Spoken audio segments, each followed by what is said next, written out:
صدر جماعت اسلامی ہند حلقہ تلنگانہ و اڑیسہ حامد محمد خان کی صدارت میں سالانہ جلسے تقسیم اسناد و عطائے خلت دستار بندی کا جامع دارالہدیٰ پہاڑی شریف میں انعقاد عمل میں آیا۔ تقریب میں مہمان خصوصی کی حیثیت سے آل انڈیا مسلم پرسنل لا بورڈ کے سیکریٹری مولانا ڈاکٹر خالد سیف اللہ رحمانی نے شرکت کی۔ دوران تقریب تقریباً 25 حفاظ اور 15 علماء کو اسنادات سے نوازا گیا۔ مذکورہ شخصیات نے اپنے خطاب میں حفاظ و علماء کو مشورہ دیا کہ وہ حفظ کے بعد بھی کلام پاک کا دور جاری رکھیں، بصورت دیگر حفظ ضائع ہونے کے قوی امکانات پائے جاتے ہیں۔ وہیں دوسری جانب خود کو دنیا کے تقاضوں کے مطابق ماڈرن عصری علوم سے لیس کریں تاکہ کسی بھی قسم کی صورتحال نت نئے پیدا ہونے والے فتنوں اور مسائل کی روک تھام میں معاون ثابت ہو۔ وہیں تیسری جانب عصری تعلیم کے حصول کی سمت پیش قدمی کریں تاکہ دین اور دنیا کی نعمتوں سے پیرالل طور پر مستفید ہو سکیں۔ نظامت کے فرائض سٹی پریزیڈنٹ حیدرآباد حافظ رشاد الدین نے انجام دیے، جبکہ اختتام پر محمد یوسف علی خان نے مہمانوں کا شکریہ ادا کیا۔ اس دوران طلباء، اولیاء طلباء، مہمانان و دیگر کی کثیر تعداد موجود تھی۔ آج جامع دارالہدیٰ پہاڑی شریف روڈ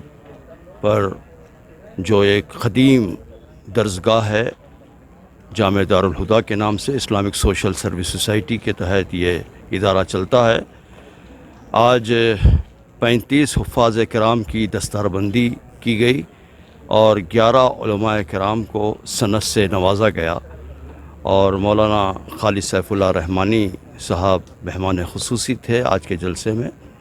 اور کافی اولیاء طلباء اور کافی لوگ یہاں جمع تھے، اور انشاءاللہ حفظ قرآن بچوں کا اتنا پختہ ہے کہ آپ کوئی بھی آیت اگر پڑھ دیں تو وہیں سے قرآن سنانا شروع کر دیتے ہیں۔ تو یہ ایک بہت بڑی نعمت ہے اور بہت بڑا کمال ہے یہ، اور الحمدللہ یہ ان بچوں نے اس پر پریکٹس کی ہے، اور بہت ہی پختہ حفاظ کرام یہاں پر تیار ہوئے ہیں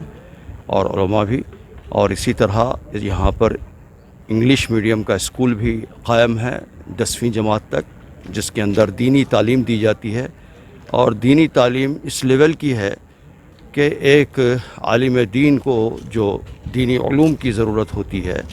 وہ سارے علوم اس کے اندر پڑھائے جاتے ہیں۔ عربی، فارسی کے علاوہ تاریخ اسلام اور صرف نحو اور وہ ساری چیزیں درس نظامی کی اس کے اندر شامل ہیں، یعنی ایک بچہ 10th پڑھنے تک وہ 10th بھی پڑھ لیتا ہے، اور الحمدللہ 10th کا رزلٹ بھی 100% رہتا ہے یہاں پر، اور پھر وہ عالم دین بھی بن جاتا ہے۔ اس طرح کا ایک یونیک قسم کا ادارہ ہمارے اس ریاست کے اندر کام کر رہا ہے۔